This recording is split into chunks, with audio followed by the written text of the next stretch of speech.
So yeah, it's an ongoing process. So Mark Osborne, he's our guest speaker, not me, sorry, I'll be quiet. He's helped set up Albany High on the North Shore, and it's an amazing opportunity that he's worked for Core Education. I've heard him a few times over the years, and now he's gone out on his own and he's formed a company, Leading Learning, and perhaps you can talk about your PhD, which you're working on, but you know, it's a really fascinating area of research that he's looking into too, and it's a challenge that all schools are working, you know, on across New Zealand. And I know, you know, Australia, well, it's actually probably across the world, really, isn't it? It's not just something that the ministry have conjured up just because they felt like it. But yeah, I'll hand that to you. Thank you. Did everybody get the date of the fair? Oh yeah, sorry. I couldn't help it. Couldn't miss an opportunity. Yeah. Yeah, well done, well done. Thank you, thanks Liz. Kia ora koutou and mihi nui kia koutou. As Liz said, my work has me supporting schools through change essentially. I'm halfway through a PhD at the University of Melbourne in supporting in change leadership within innovative learning environments, but a big chunk of my job is future focused education, just making sure that we've got our eyes on the future and making sure that we're preparing our kids for their future, not our past. I'm an educator by background. I'm a teacher. I've been a teacher and school leader for 20 years. I'm a dad. I've got 2 boys. A lot of my work has me working between schools and architects to design new spaces. So to design new schools, whole new schools, but also to design new classroom blocks. And one of the things, it's just wonderful to be able to come down and share with you the thinking behind it, and thank the Ministry for supporting us and enabling us to be able to do it. What I want to do is, you probably will have noticed if you've been anywhere near a classroom, that things are slightly different from when maybe you or I went to school. The opportunity is, so we've got a bunch of buildings down there, we can get rid of those and build something down there. It's highly likely that what you build is not going to be exactly what is currently there. So there's going to be change, it's going to be different. In what ways is it going to be different? Well, that's the journey to go on. But what I want to do is say that is an example of spaces, different spaces that we need. I want to work back from that and say, to make sense of those changes that are taking place, why are teachers collaborating more, why are they using different teaching practices, why do our buildings need to look different? Why couldn't we just rebuild what we've got there but a newer version of it? I want to try and make sense of those changes by looking at a few of the changes that are taking place in society. You'll see them, you'll know these changes, but also talk about what we now know about the brain. We've learned a lot about the brain in the last 15 or 20 years and how people learn, how you learn. And so those two things hopefully will contextualise a wee bit of some of the changes that are taking place in our society. And this is my little reminder here. Liz has already said this, but I always forget to say, and people take notes and things, you don't have to take notes because the internet exists. And I can send my slides to you. So this is my, remember to say you'll send a copy of the slides, of the presentation slide. So we'll start with some changes taking place in society. We're going to go reasonably quickly through this. I can see you're quite an intelligent group, so we can just move along in a reasonably quick clip. It's always good when you're presenting to compliment the audience. So I talk about chunks of 13 years. The kids who are popping out now started their schooling journey 13 years ago. The kids who are coming into school now will graduate from formal schooling and may go on to university, but high school 13 years from now. That's, just doing the maths, the year 2030. So they're going to be popping out. It makes you feel old, yeah? 2030. What is the world going to be like in 2030? Why do we need to be, why does our adaptability quotient need to be so strong? It's real crystal ball gazing stuff. We actually don't know what the world will look like in 13 years' time. If somebody were to say to you, I know exactly what knowledge you need to have in 13 years' time, they're probably making it up. But what we can do is extrapolate from some trends that are pretty well established in our society, in our community, and say those trends are probably going to continue. These things are going to become more important, these other things are probably going to become less important. So I want to take that idea and move through this stuff with you. 13 years ago was 2004. So the kids who are popping out of high school now, they were new entrants in 2004. In 2004, DARPA, the investment arm of the US military, their job is to make sure that the military in the US has all the latest cutting edge technology. They sponsored a competition. It's called the DARPA Grand Challenge, and it was for autonomous vehicles, self-driving vehicles. vehicles that don't have a human being in them, but they have cameras and computers and intelligence and all that sort of stuff. And it was a $1 million cash prize. If you could navigate through this course that they created in the Mojave Desert, you got $1 million. The fastest team to do it. So all the biggest brains from the universities came, tech companies, they all designed their self-driving vehicles, their autonomous vehicles. And the big day arrived, which out of all those, the Carnegie Mellon, the Berkeley, the Stanford, the tech companies, out of all those companies, who do you think claimed that $1 million prize? Shaking your head. Actually, no one backed it. It was in the year 2004. The best vehicle only completed 11 kilometres before it got stuck on rock. Couldn't see the rock, drove straight onto it, the wheels were spinning and it couldn't go any further, couldn't go back, couldn't go forward. 11 kilometres. So a long way from the 240k circuit.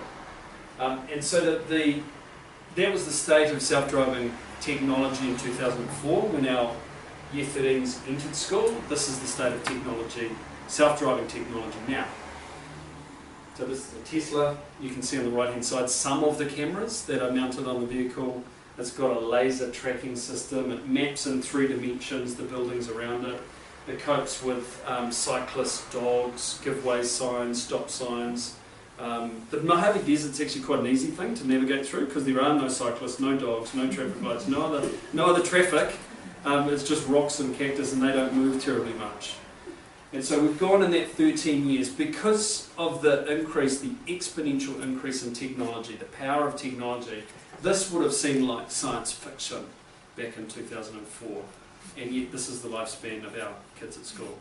So if we stand now and look forward to 2030, what's that world going to be like?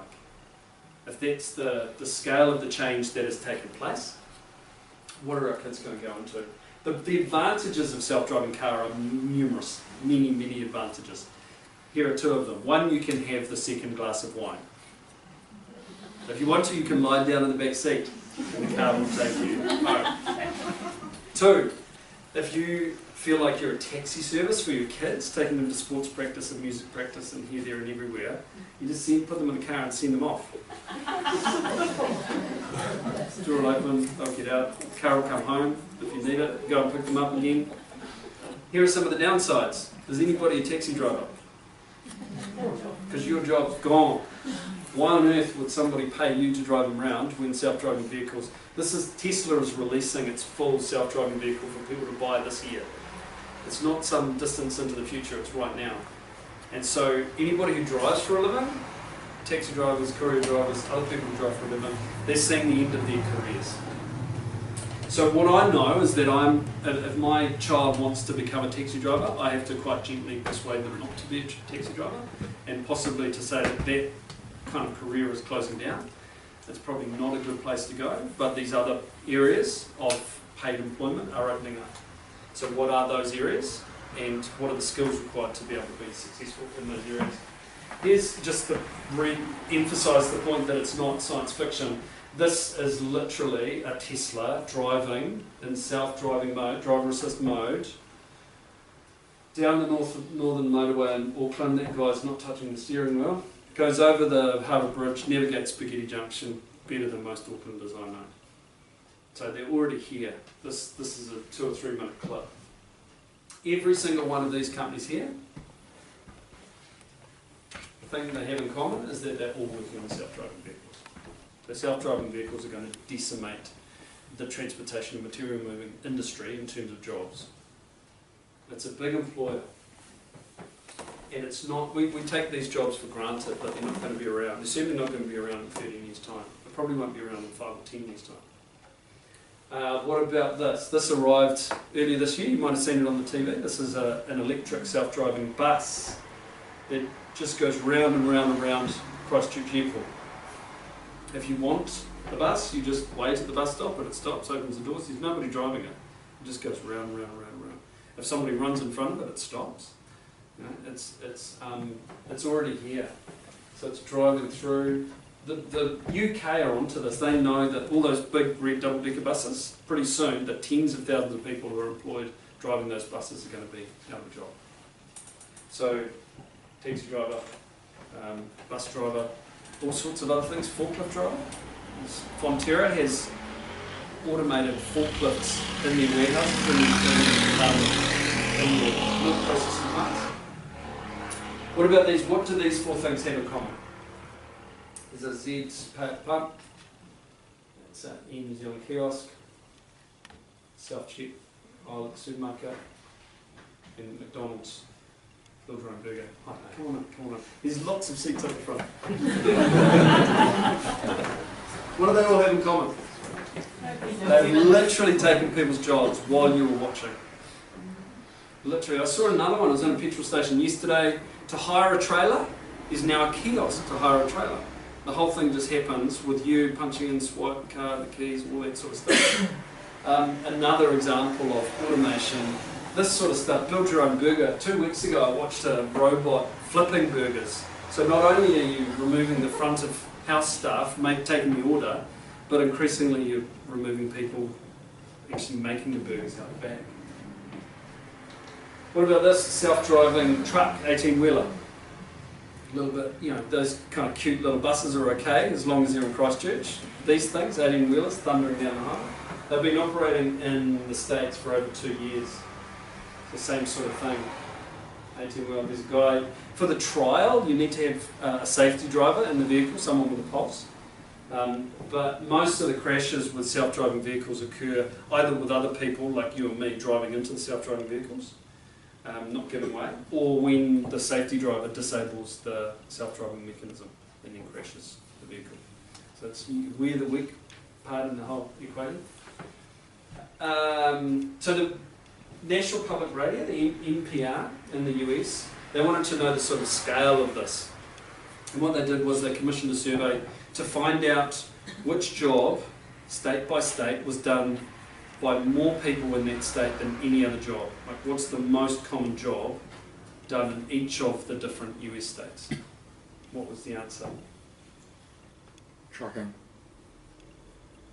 Truck driver. 3.5 million truck drivers, 7 million people who drive for a living in the US. So that's an industry that's closing down. Truck driving is a massive employer. There's actually currently a shortage of truck drivers in New Zealand, but there's not going to be in 5 or 10 years' time. So it might be quite tempting and quite lucrative to be a truck driver now, but long term the career prospects, you can see the way that you're going. So this is one of the trajectories. Increasingly sophisticated technology that's doing increasing numbers of jobs that we traditionally have done as human beings. So there's something that's common about all these jobs that makes them easy to automate. I want you to be thinking about that. And also the flip side, jobs that are difficult to automate, what is inherent in those jobs? If you're doing a job that a machine can't do, what are the kind of unique human skills, and how do we build those in our kids so that they will have career prospects and they'll have employment prospects as they move through their lives?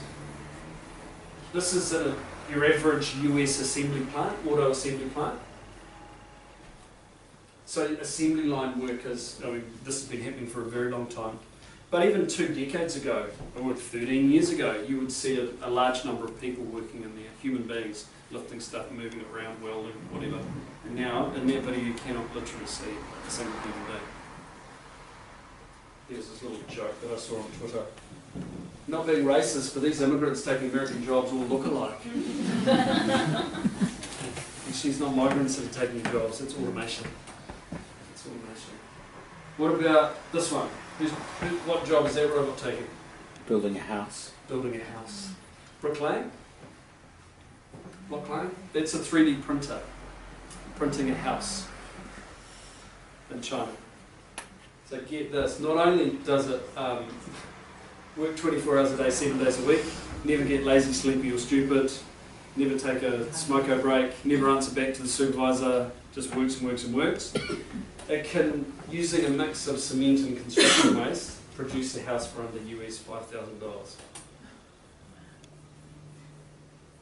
That's surprising. What's even more surprising is the fact that it can do 10 houses a day. It's a 24-hour day shift, right? So instead of an 8-hour shift, you're doing 24, so immediately you're 3 times more productive. And because of all those, the speed, 10 houses a day, houses that can be built with that sort of reinforcement. Houses that look like that, that's a 3D printed house. I'll take that for $5 grand. That's a 3D printed house. That's a 3D printed castle.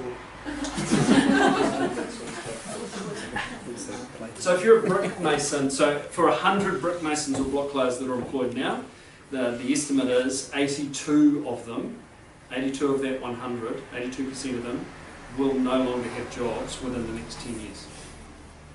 Jobs that we take for granted. You know, it's inconceivable to think that there won't be blockies and brickies around. But technology like this means that it's so cost effective to use technology instead of using human beings. 2015, Apple announced record profits. Nothing unusual about that. What would be unusual if they paid some tax? Articles like this popped up around the internet. Articles like that popped up. So nothing unusual, right? The article on the left is slightly different from the article on the right. Can you spot the difference? It's too hard for you to read. Down the bottom here, I'll blow it up for you so it's easy to read. There's this little thing. This story was generated by Automated Insights. What's Automated Insights? It's not a journalist name. What is it? Software.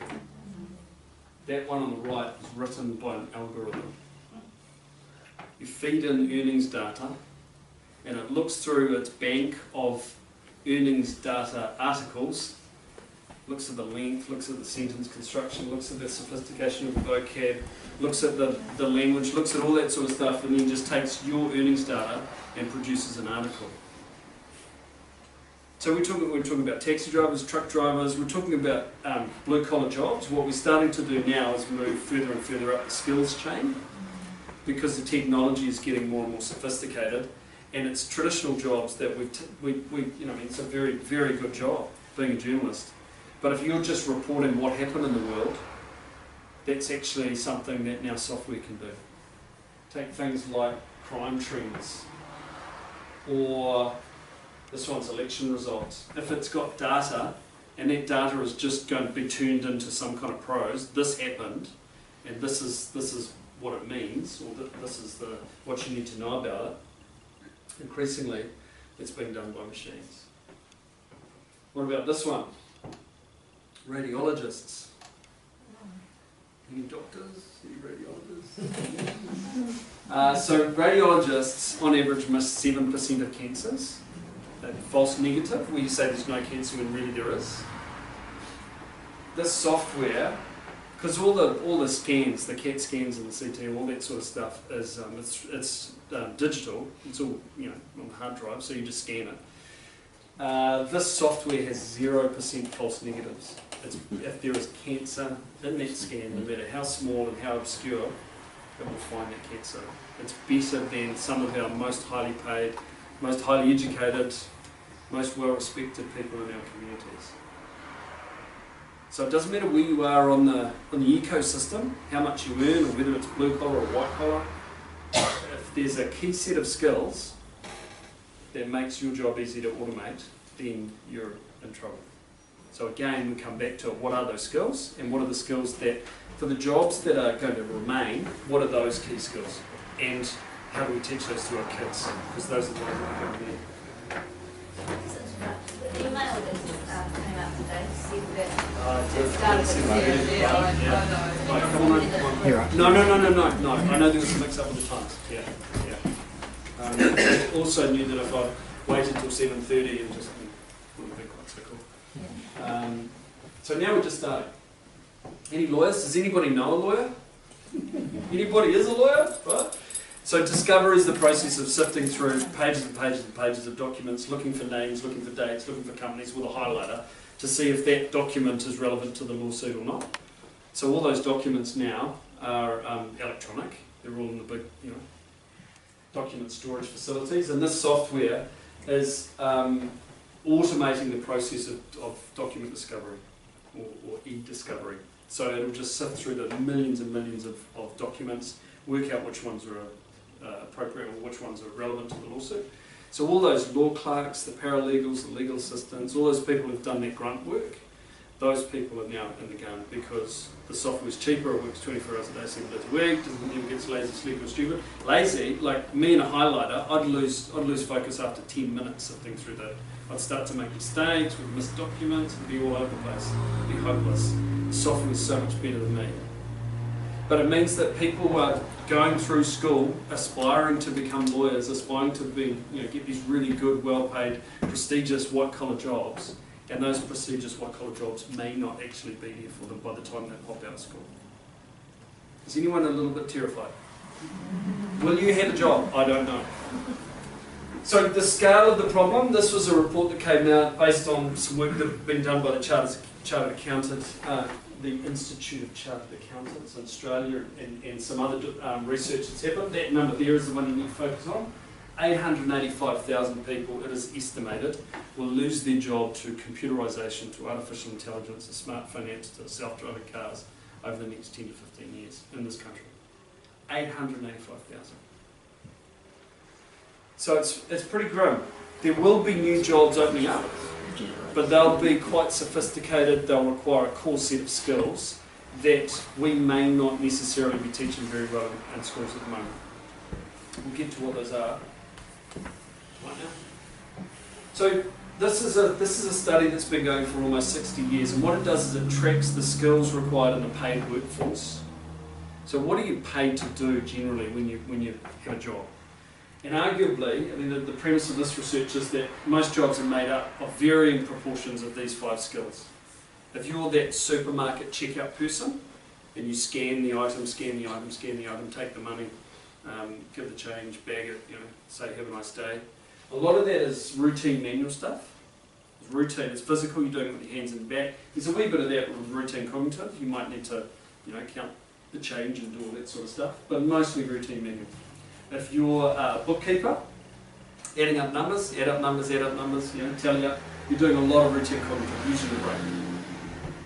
So just stop and talk to the person next to you. Which of those do you think over the last 60 years has gone up the most? Which of those 5 skills? Which has become in demand more every year, and which has dropped away to become less in demand year on year for the last 60 years? I'll give you 30 seconds. Let's come back.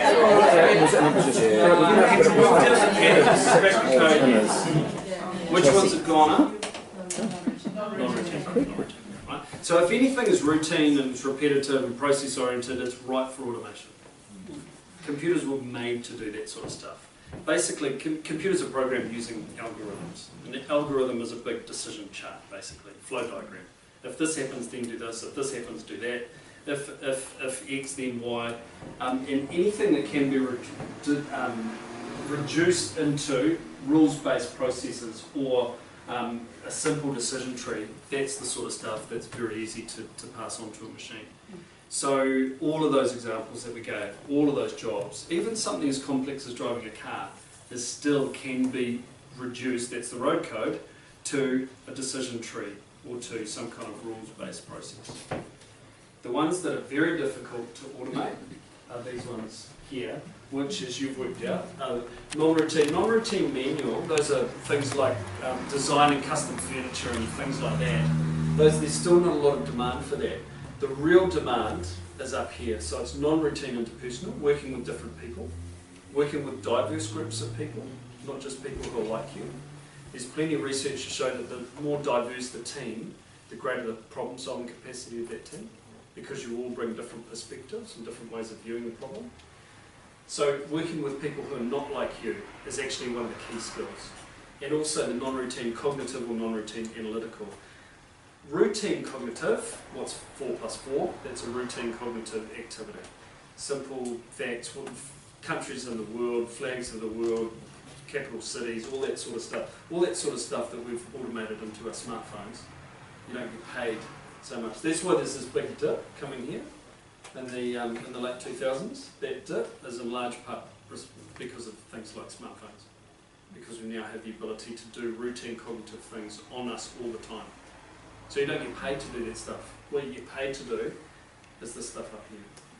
And if you bring that together, the key skills and the jobs that are going to be difficult to automate, is when you're working in teams, so with other people, to solve challenging problems. In teams to solve challenging problems. Our schools were set up when this sort of stuff was really, really important. If you didn't know how to add 4 plus 4, you were hopeless in the workforce. You didn't have a smartphone on you. You didn't have a calculator, it hadn't been invented. So you needed to really drill this stuff. You needed to, you needed to rely on yourself to be able to do something really well, know the flags of the world, know the countries of the world, know all that information. Just if it didn't exist in here and you couldn't quickly look it up, and not many people have encyclopedias near us all the time, it was just lost to you. And so what we're trying to do as a system, education, is to try and take buildings that were designed for this sort of thing and try to achieve this sort of thing inside those buildings, which is one of the reasons why the learning environments that we're building these days and the teaching that's going on is quite different. It's no longer worksheets, it's no longer textbooks, it's no longer everybody facing the front doing the same thing at the same time. Reading, writing and maths will always be important. If you don't have those skills, you're just adrift in the world. You can't make sense of the world. But just working on reading, writing and maths and doing as you're told and being obedient and being diligent and being neat, those are no longer skills that will guarantee that you'll be successful in the world. You need, increasingly, it doesn't matter where you are in the economy, you've got to be asking the question, how can we do this process better? How can I improve this? How can we make this one step better? So there's a really lovely little summary of the big changes that have taken place. This is Harold Jarkett, and he's over time, that kind of compliance or diligence or fixed intelligence, adding up numbers and in a very structured way, that sort of work is being replaced by automation. And what we're seeing already, you're seeing it in the world around you, is that the growth of this non-routine economy. Increasingly, creativity, curiosity and empathy are the key skills in that new world. It doesn't matter whether it's paid work or not. Those are the key skills. So that is one of the things that is changing the way that we're doing things in schools. We add into that a growing awareness of the brain and how the brain learns. We'll spend a little bit of time looking at this. I shared this with the staff this afternoon. Michael Miller was a neuroscientist in the early 2000s. He undertook a landmark study to try to demystify what happens in the brain when we learn new words. So the theory was that if you worked out which parts of the brain lit up when you learnt new words, and if we could teach in ways that lit up those parts of the brain, we would accelerate vocab acquisition, language acquisition. It'd be a great way to advance people. So what he did was the invention of fMRI scanning 20 or 15 years ago has given us the ability to see inside people's brains while they're learning, and has demystified huge chunks of the learning process that previously we just kind of guessed about. What he did was he took 16 participants, put them all in the fMRI scanner, taught them new words, and then mapped which parts of their brain lit up when they learned those new words. And as was standard in the neuroscience investigation, was that he overlaid those brain scans and came up with his average. And the theory was that when we teach to the average, that will accelerate the rate of learning. But just before he published his results, he compared the average that he'd arrived at with participant 1 and participant 2. You can see where I'm going with this. And participant 3 and 4 and 5 and 6 and 7 and 8. And what he found was that there were 2 or 3 people whose brain patterns matched the average. By far and away, the rest of the majority of the participants had quite different brain patterns. The average didn't connect to the individual. So if we taught in ways that lit up that part of the brain, we would be missing the needs of most of the participants. So that, as you can understand, put the cat among the pigeons a wee bit. This theory that if we're a group this size, if I roughly teach to the middle, going not too fast and not too slow with the right level of difficulty, I'll collect most of you and we'll learn pretty well. There'll be a few outliers, but you know, who cares about them? We'll just go for that average or the middle. That's quite a persistent notion in the industrial age of education. That typifies the education that I experienced. It's kind of pitched at the middle, trying to collect the average student. So this neuroscience research that's emerging, Todd Rose describes it like this. It's crystal clear on this point. When it comes to the brain, just like when it comes to learning, variability is the rule, it's not the exception. Every one of your brains is different from the people sitting around you. If you're a musician, there are whole parts of your brain that are much larger than people who are not musicians. If you read a lot, there are parts of your brain that are more well developed. If you do a lot of sports and a lot of physical activity, there are parts of your brain, neural pathways that are more well developed than the person sitting next to you. You're a result of your genetics, the epigenetics, your environment, your experiences, all that those pathways in your brain are as unique to you as your fingerprint. So what we're learning now is that traditional notion of trying to pitch for the average or the middle is not the best way to teach. And we need to cater for this variability and this diversity that exists in all of our classes. So it's a challenge. Another thing that we know, that we didn't necessarily know before, neuroscience shows that changes in the brain that underlie learning occur when experiences are active. Despite my wonderful engaging presentation style, you're sitting passively facing the front. One of the reasons I get you to talk to your partner is that when you're listening to me, tiny little parts of your brain are lighting up. As soon as you turn and talk to someone, your whole brain lights up like a Christmas tree. Because we're social beings, and that's an active way for you to learn. Active learning leads to better student attitudes, so we enjoy learning more when we're active, not when we're passive. Retention of material, increased motivation, and the development of thinking skills.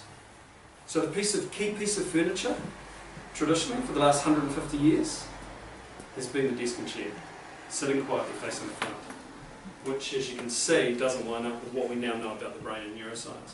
Active doesn't only mean physically standing up and moving around, although that's one component of it. It means being able to explain something to your partner, making a mind map, standing up and building a model, going outside and applying it in real life. All those different things are much, much better for your brain than sitting quietly, nothing out a worksheet, or working on a textbook, or listening to a teacher and writing that stuff down. So you can see that we're really questioning a lot of the fundamental principles of that industrial notion of education, and the neuroscience is helping us to do that as well. The research into pedagogy, the science of teaching, backs us up on this. This notion that customised approaches that differentiate instruction provide a range of different opportunities for kids, tend to work better than catch-all techniques, homogenising catch-all techniques, pitching for the middle, trying to design the perfect lesson that meets everybody's needs, and they're doing the same activity. Providing a range of different activities is much, much more successful than doing a single activity. So you can see the demand and the load that we're putting on the physical environment. Physical environments that were designed to do a single homogenising catch-all technique, which was write stuff up on a blackboard. That was the advance in technology. We moved to whiteboards, and you wrote it down and you memorised it. So how is that stuff? The change is taking place. We need to do much more collaborative learning and working with other people, and we need to work on solving really challenging problems. We'll need to know our entry-level problems, our kind of foundation knowledge. You will need to know your times tables and how to add and write and spell and do all that sort of stuff. But that's a stepping stone to get to the real stuff, which is the really complex, unstructured problem solving. So we need that, and we also need to respond to what we now know about the brain and how the brain learns best. So what are we seeing as a result of the changes that are taking place in society? In terms of learning environments, the first is that they should be fit for purpose. Fit for purpose, knowing full well what we know about the future and the challenges that our kids are going to face, that we're all going to face, but also fit for purpose based on our understanding of the brain and how the brain learns. So, well-designed bit of research about the effectiveness of the learning environment. Schools boost children's academic performances in reading, writing and maths. Differences in the physical characteristics of classrooms explain 60% of the variation of learning progress over a year. So, well-designed. What does well-designed mean? Well, there's a bunch of different features of well-designed environments. But this study identifies those things But the crucial thing is to say that if you take a student and a teacher or class from a poorly designed environment, move them to a well-designed environment, you'll probably see a lift in achievement. The environment's not passive, it actually makes a difference. When it encourages particular activities, supports particular activities, what you'll probably see is an increase in the rate of learning and therefore achievement. There's another really interesting study that came out last year. This is at a high school level. One of the most high-performing high schools in Australia, by the way.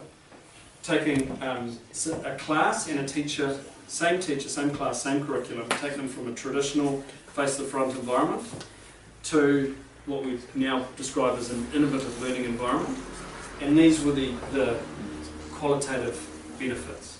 So better use of technology, learning experiences, so greater differentiation, less focus on the catch-all technique, more active and collaborative learning, more creative and interesting learning, engagement, that's really hard to read, more engaged in their learning, more positive about their effort, and increased enjoyment.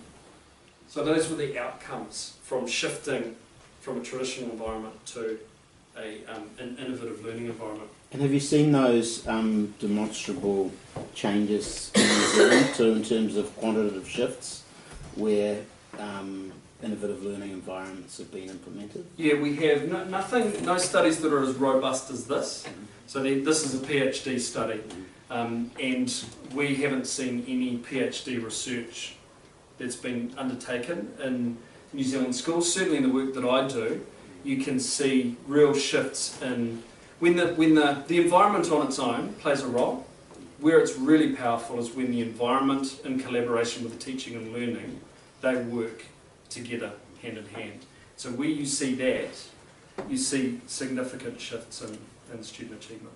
And it goes back to the quality of the teaching and making sure that the environment's fit for purpose and supporting that achievement.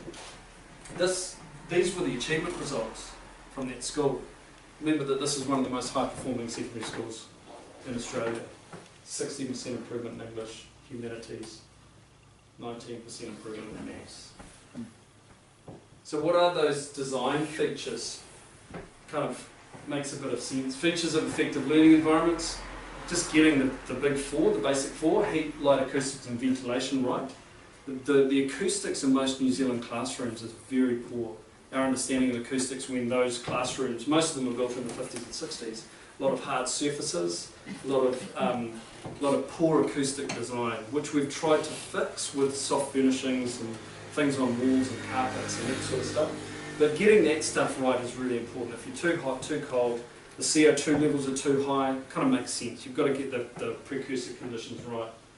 Varied room shape with a variety of learning zones. If we're going to differentiate and we're going to let kids who want to build a model, go and build a model, or kids who are going to teach each other, or kids who are going to work with a teacher, we're going to need a range of different zones. And those zones need to be supported by the design of the physical environment. Actually, a square box, a rectangle, is one of the most difficult things to create interesting, varied spaces in.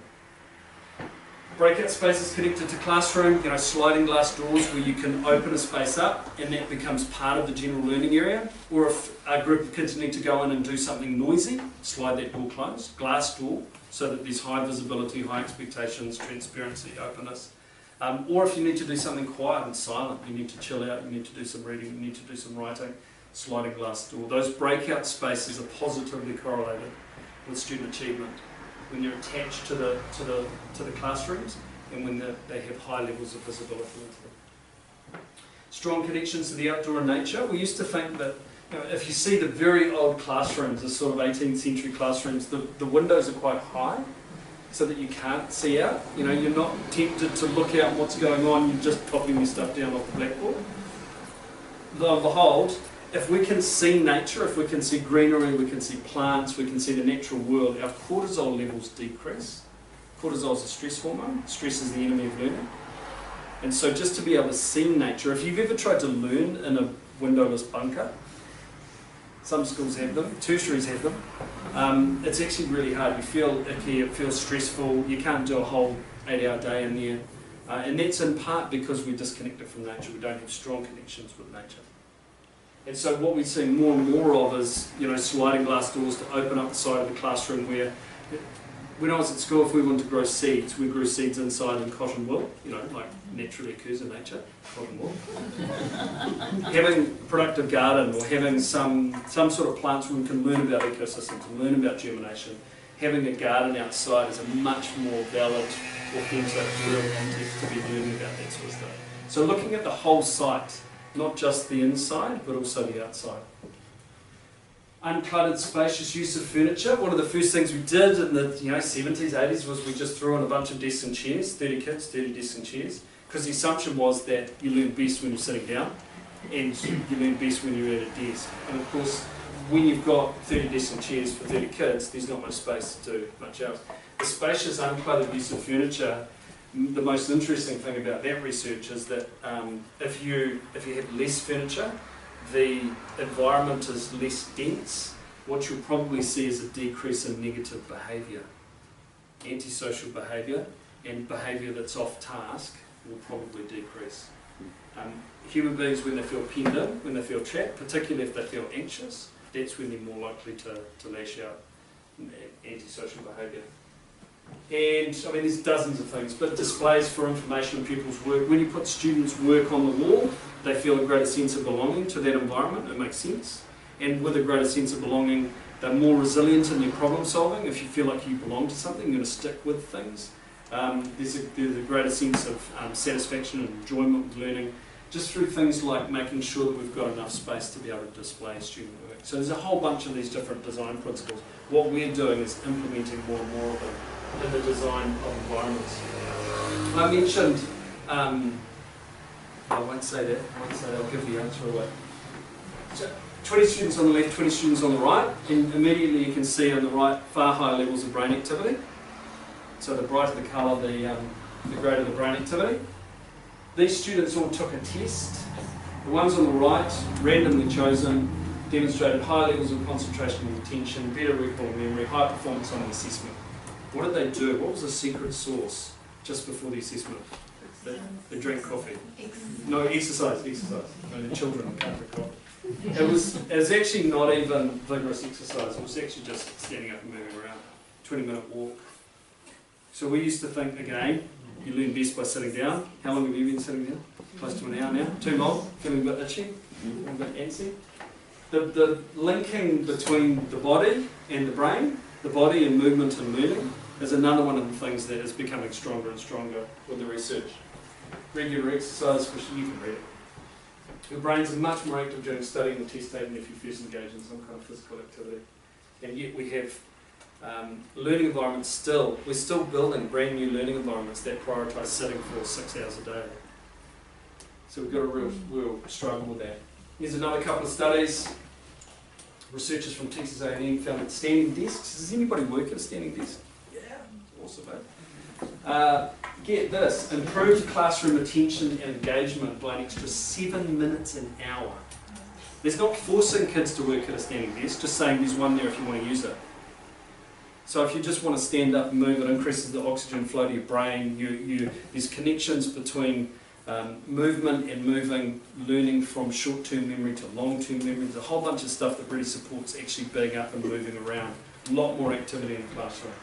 And then this one, students who have been diagnosed as ADHD, the foot tapping, leg swinging, chair skirting movements of children with ADHD are actually vital to how they remember information and work out complex cognitive tasks. So as tempting as it is for that kid to be fidgeting away, fidgeting and bouncing and rocking, and for you just to say, don't fidget, it's actually fundamental to the way that they learn. And in collaboration with standing tables and furniture that moves, the physical movement is a really positive thing for those students in their learning. Not to mention this will make you feel like you've been sitting down for way too long.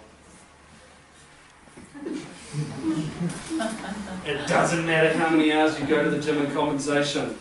Sitting is the new smoking. You read that book? That's Galen Krantz, Professor Galen Krantz. You crush your internal organs, you're bad for posture, all that sort of stuff.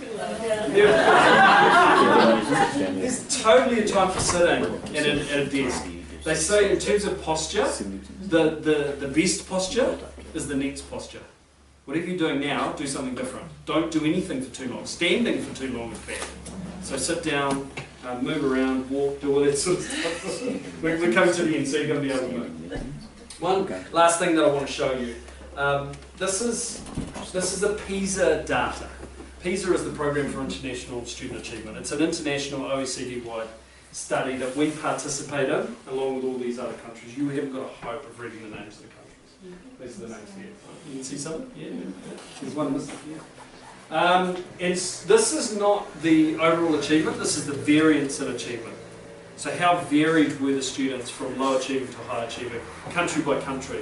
And it's more detailed than that. The blue line, if you have a big blue line, it means that there's high variability within schools. So within a school, there's kids really failing badly and kids doing amazingly well within the same school. The green one is variability between schools. So if you have a big green bar, that means that there are some schools doing a terrible, terrible job and some schools doing an amazing job in your country. In the middle, if you have a very small green bar and a very small blue bar, there's not much variability within schools and not much variability between schools. So you've spotted the fact that I've hidden our results. Yeah, that's us. And you can tell because you're smart, it's another compliment, that it's sorted by green bar. So you can see that in New Zealand, the variability between schools, that's a school here from a school down the road, a school in the North Island from the South Island, urban, rural, all that variability. Is there a really wide spread between the best school and the worst school in the PISA test? Or is there a lower spread? And you can see that grey line is the OECD average. So we're below the OECD average for variability between schools. Where do you think our blue line goes? So this is variability within the same school.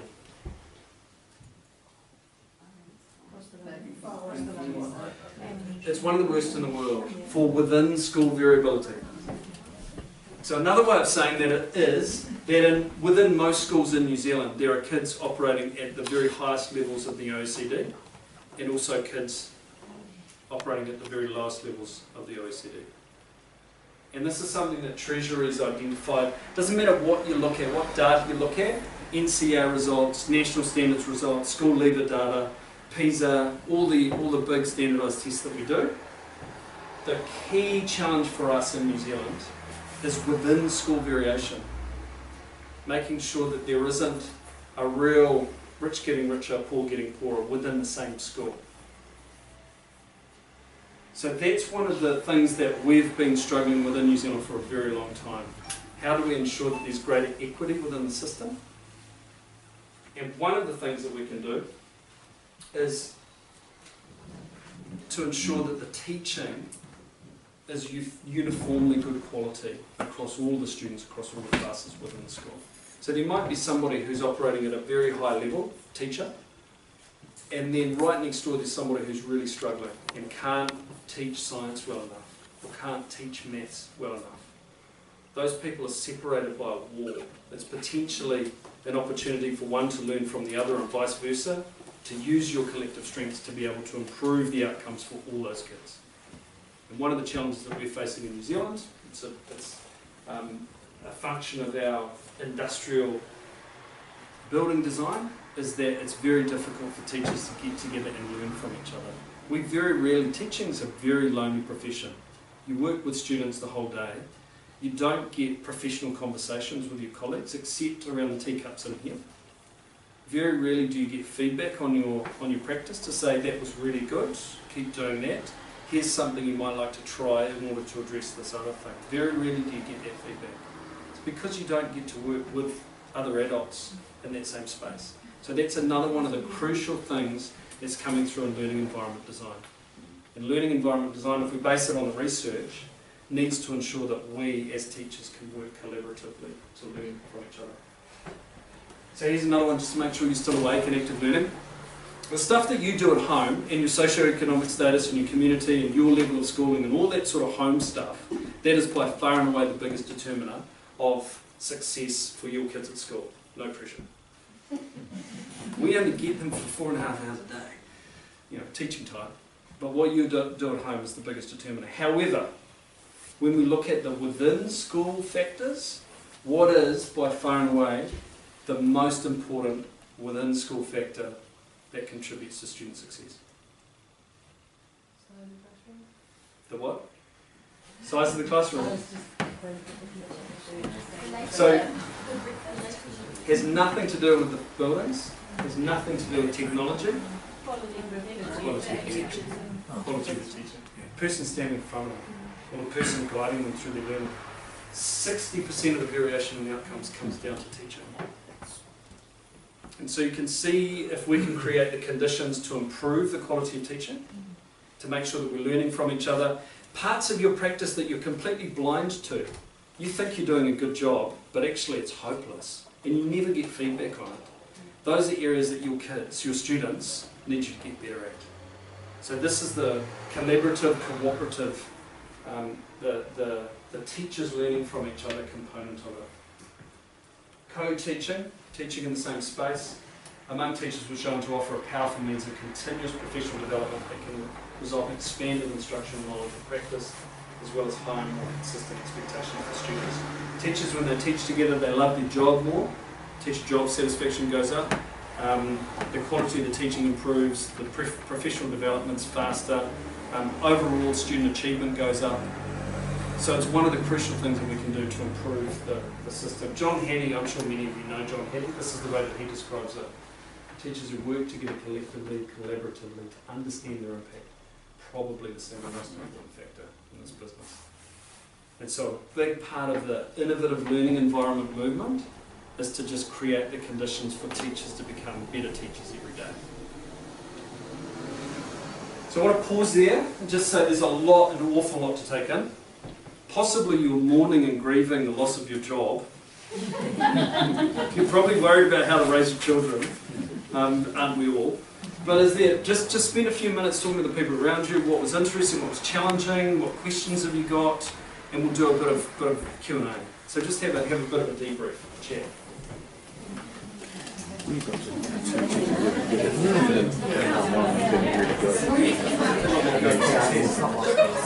Has anyone got any questions, observations, comments? Millions! Too many! I'd love to be able to answer them all, but I don't think I can. Our questions and observations should really be about the physical learning environment. Because this is the thing. Well, I think in a way, one of the things that came to mind is it kind of challenges the whole concept of what I'm sure a lot of us see as the sort of pinnacle of education, which is to go on to university. And I feel that the education system is still kind of based around that. Yep.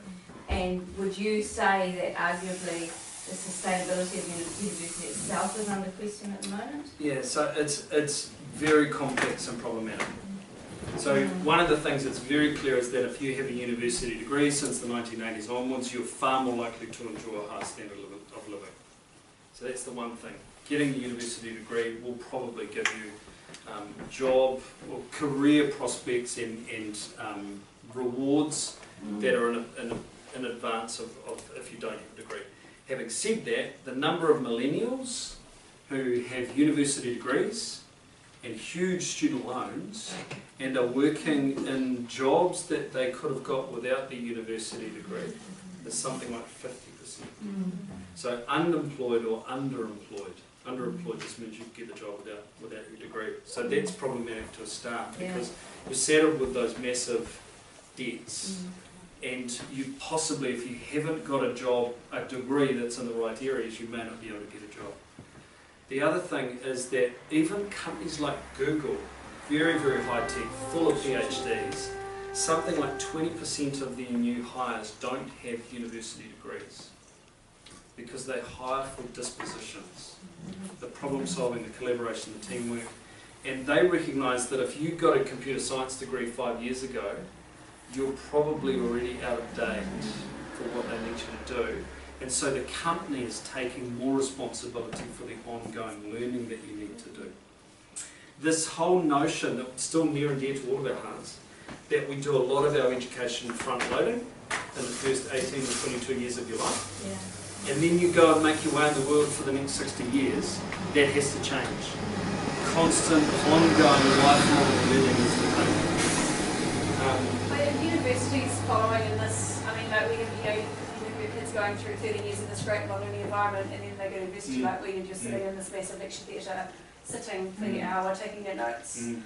I mean, that create, you know, if you're used to learning a particular way, are they going in that direction too? Some of them are. Right. Some of them aren't. So some of the tertiaries are producing some amazing, stunning buildings that are really designed around project-based learning, team-based learning, collaborative, cooperative learning. And then there are also, we talked about this afternoon with the staff, universities have a challenge that they are really set up to do research rather than necessarily to teach.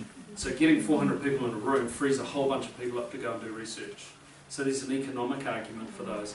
But what many of the universities are finding is that they're still building in the new buildings those 300 or 400 seat lecture theatres, and students aren't going to them. It's because those lectures are recorded and they're available online, so you can watch them anywhere you like. So there's a real problem with that. Universities, I believe, are the kind of research, the knowledge creation that takes place in a university.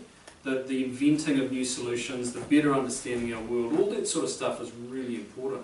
There was some really interesting research that came out, however, as a counter to that, from the GE Global Innovation Barometer, where 69% of people who are surveyed across the world estimated that an individual's creativity is more important to the economy than high-level scientific research.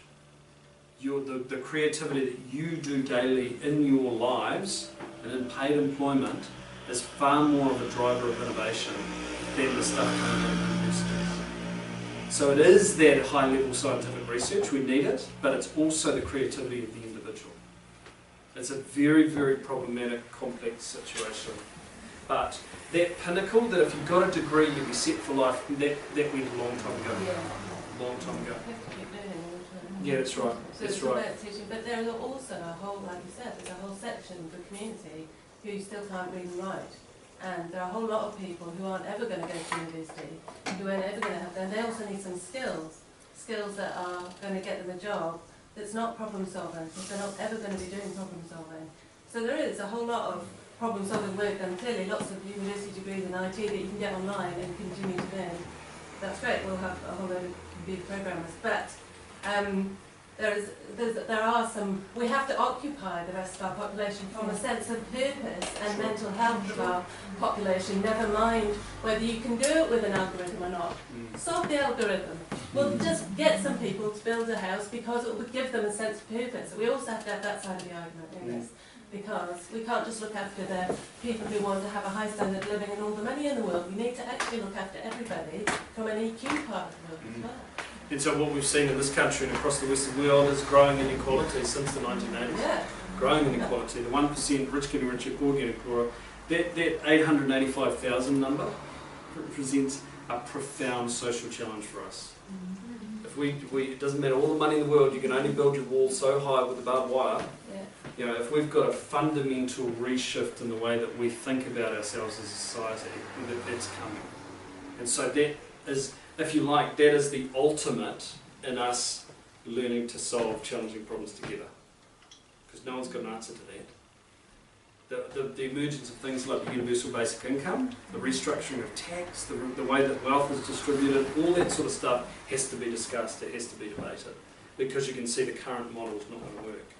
There just aren't going to be enough people employed. But also the current model is being driven by high-tech companies and corporate giants that are changing the way we live as a society. And it should actually be up to the people and the governments to regulate that and work out what is best for the people. You know, they're purely profit-driven. It's not about people having jobs or anything like that, and that's actually fundamental. You know, everybody has to do something. There might be a better way of doing it, but if nobody's doing it, what are people going to do? So sitting on their ass being sad at home on their own, lonely. We have many, many people like that, increasing numbers of people like that, because of unemployment. Yep, absolutely. And actually, never mind the physical environment of schools, we need to fund pens and paper at school and lunch for everybody. That will help learning enormously. If you don't have a pencil and pen to go to school, and you know, I didn't have to pay for paper and pens when I was at school, I was very lucky, and I had a school lunch every day. You know, it would be a meal a day for some children. You know, I just think we'd go from bottom up rather than top down a bit more often would be helpful. The hangover from the industrial model is still enormous. We still have bells, we still have single cell classrooms, we still have, you know, a whole bunch of things that are basically straight out of the factory model of education. And what we're doing is the physical environment's only one small component of that overall ecosystem. And we're very, very good at assessing reading, writing and maths. Yeah. We're very, very good at it because we've been doing it for 150 years. We're not so good at assessing creativity, interpersonal skills, innovation, all that sort of different stuff. We're still learning that, and those tools are still emerging. Different teaching approaches and perspectives, those have been allowed to emerge because we've had physical environments that have allowed those different cultures to emerge. And so what co-teaching demands is that we come together as a community, as school, and as a teaching team and say, these are our beliefs about good quality teaching and learning. And if you miss that step, then and you and I are teaching together and we don't actually agree on what great teaching looks like, of course the fireworks going to happen. Yeah. So that's one of the crucial things. The physical buildings are not enough. It's about relationships, it's about practices, it's about, in some cases, undoing some very well-worn patterns of behaviour that have been quite successful for a very long time. The world's changed and so different patterns are required now. And what we need to do is negotiate that very human territory as grown-ups, as teachers, as educators, to be able to go through that. And if you don't spend enough time on the professional development, on the building of the culture, on the clarification of values and beliefs, and all those kinds of things, then it's not going to work very well. It doesn't matter what you change in terms of the physical environment. Indeed, right. Just leading on from that, one thing you talk about collaboration and this kind of people coming together. It's a lot about kind of that collaborative sort of environment. But one thing I didn't hear about was difference in characters. I think in terms of introverts and extroverts, and quite often if you bring people together and it's in a creative kind of a bit of a sort of workshoppy fashion, you'll get the extroverts saying all the ideas and you'll get the introverts kind of holding on, and actually a lot of those introverts in time and history have been people who have been, you know, Einstein, I think it was Darwin, I think there's been loads and loads of introverts who have been the ones who have the most creative minds. So how do you allow for those introverts in such a kind of a collaborative environment? I'm thinking you touched on like sliding doors to have those quiet spaces. Is that being pushed enough? Because I think in the office environment, I work in an architecture firm, but in the office environment there's sort of that pulling together, but quite often that's been driven by office spaces being reduced. There's been walls are expensive, so all these sort of things has a cost-cutting element to it. So how, in terms of a learning environment, how do you see those introverts being in an environment where they're going to be happy and really do well in? So there's a few things there. One is to go back to that notion of differentiation, recognising that everybody's different. Everybody has different ways of processing information, different ways of operating.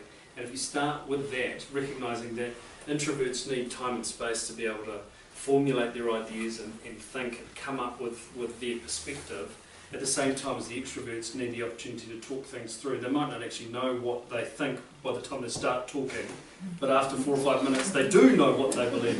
This is a classic extrovert. So it's just another one of those examples of differentiation. And if one of those is okay and allowed in an environment and the other is not, then we haven't got really good user-centered design. We haven't started with the needs of the human beings in the space and made sure that the space responds to those needs. The cost cutting is always tricky. You're an architect or you work in an architect's firm. You know about the whole process of value engineering and your aspirations and the things that start to get cut out. Inevitably, things get cut out of projects. But I'm a landscape architect, and it's usually the plants that get plants. No, I was just saying dirt. Dirt's fine. I love dirt. Build a wall. But it is one of those things where you prioritise what's important. Like if that sliding glass door disappears, there's a whole bunch of our people that will not be able to function as well in this space. And so the whole prioritisation process comes in, and good user-centred design has to start with the needs of the learners. It's a very tricky, So you have very to tricky know combination. the needs of your Know the learners. learners. That's Know the essential learners. to Yep. get to know them. Yep. Yes. And know and have very good quality relationships with them. So, as the one of the, there's about to be more than one technologist in the room, so the cause of all the evil.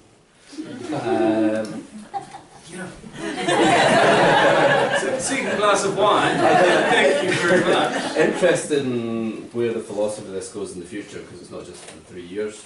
You showed us at the start where cars went in 13 years. Yeah. Where do you see augmented reality fitting into this? We were actually talking about that at dinner, augmented reality and virtual reality. So, augmented reality, if you don't know, is the ability to place information over the field of view. So Google Glass, they brought out those Google Glass, and the little thing, you could pop things up and so that you could see the world around you, but also get information about the world. That's a very, very powerful technology for being able to make sense of the world. There were lots of really interesting, challenging privacy issues around that because it had a camera and you could talk to somebody who had those glasses on and be filmed and not know that you're being filmed. That's kind of by the by. But as an example of the ability to take the sum total of all human knowledge and bring it into your field of view, augmented reality is going to be a big, big thing in education. The other thing is virtual reality, where you don't even have the world around you. You put on the goggles, it's the HoloLens, it's the all that Samsung VR stuff.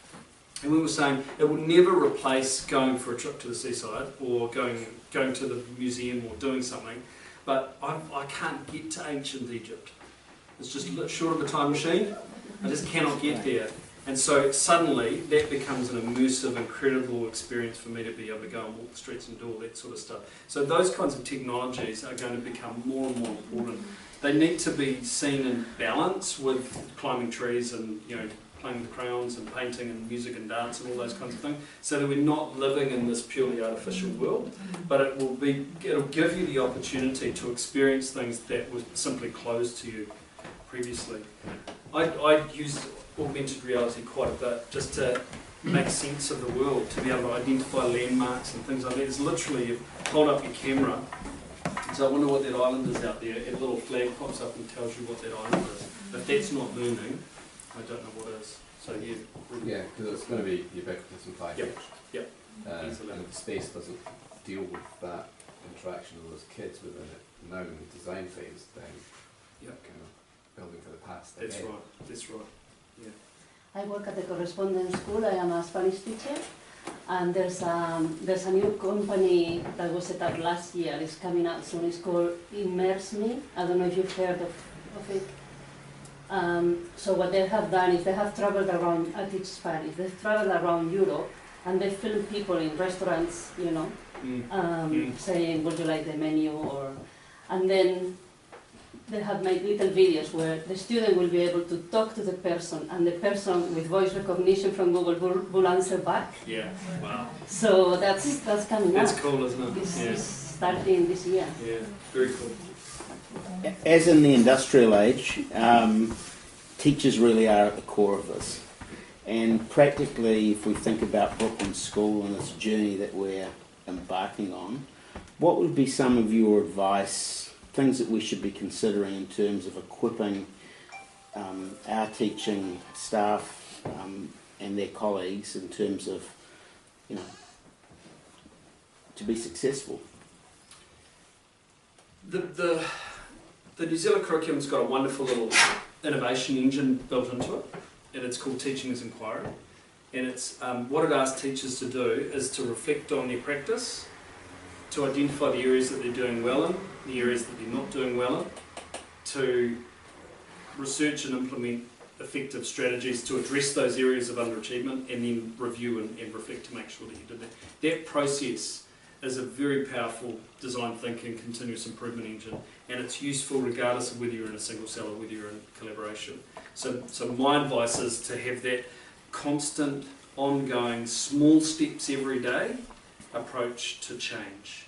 So identify an area that requires some development, work together as a co-teaching team, as a syndicate, to be able to identify what we're going to do to address that and support each other to implement those strategies. So it's kind of continue, but build on what's already in place, but recognising that the context is going to change because we're going to be asked to solve problems that we haven't currently come across because not all of us are in co-teaching arrangements. Small steps every day, that's the way to get really sustainable, long-lasting change. I was actually educated in the 1980s in a co-teaching, open plan, mixed use environment, and back then it was like, this is the future, and it never became the future. But from my perspective, I really remember the fact that I had 2 teachers in a class of 60 kids, and I really loved the fact that I never had any one teacher for any length of time.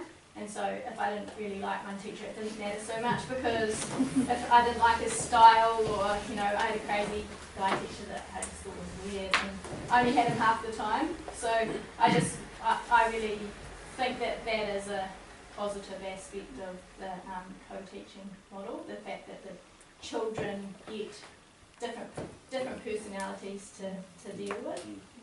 And my next comment was that I think my success in life has come down to my grit and my work ethic more than perhaps my education, and I think I got that from my mother.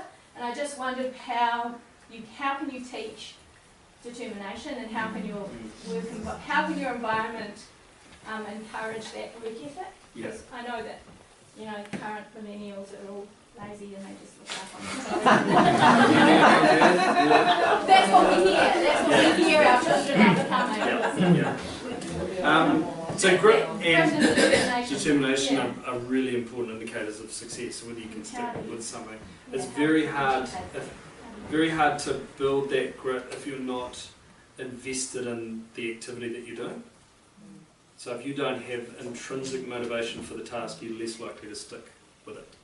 Intrinsic motivation is built by giving people autonomy, giving them some say and choice over the activities that you're doing, seeing progress so that you feel like you're actually getting ahead, and also feeling that what you're doing has purpose and meaning. And so that's another one of the big implications for us as teachers, to try and give kids guided, scaffolded opportunities to take more control over their learning, to be able to make sure that we're demonstrating to them that they are making progress, that they're not just floundering. So being right there at the stage, not to rescue them, but to support and guide them through tough bits, and also to make sure that they're working on stuff that's not just worksheets or textbooks, or doing the same unit that your elder sibling did when they were in that teacher's class, that it's actually meaningful. But you did right, it's real world grit and determination are learned through practice. Grit and determination is not what makes everyone successful. No, it's true. So it's only one aspect. But it's true. Right. Yep. Why do you think the model, because I also went to a primary school that was open plan, wasn't separate classrooms, why did that not kick on or become the norm? That's what we call the open plan movement, and that was in the 1970s and 80s, and it's actually been really well researched. It started here in Wellington. It started with a Department of Education architect, and you still talk to teachers who say that that was some of the best teaching that they ever did in their lives, and it was wonderful and collaborative and open, and kids loved it. And other people for whom it was an absolute disaster. And within a short number of years, sometimes 2 or 3 years, walls got put up into those collaborative spaces. So the research has suggested that one of the key things was that our understanding of acoustics in the 70s was pretty poor. And so most surfaces were hard, the reverb was significant, and it was quite stressful and dangerous, or difficult to teach in. The second is related to that, and that's that teacher practice didn't change. So teachers were trying to teach as if it were a single classroom, kind of talking over the top of each other for 3 or 4 teachers in a classroom, and the practice didn't change. And the other thing was that we didn't have the technology that we now have to be able to support that kind of differentiated program, kids being able to access resources. One of the key determiners, or key things that led to those things, was a lack of investment in teacher professional development. And so while you still have these amazing success stories, there are success stories here, you know, open plan schools that have been going since the 60s, 70s, 80s in Wellington. You also have, one of the things, the lessons that we've learned, a hard lesson to learn, is that you underinvest in the teacher professional development at your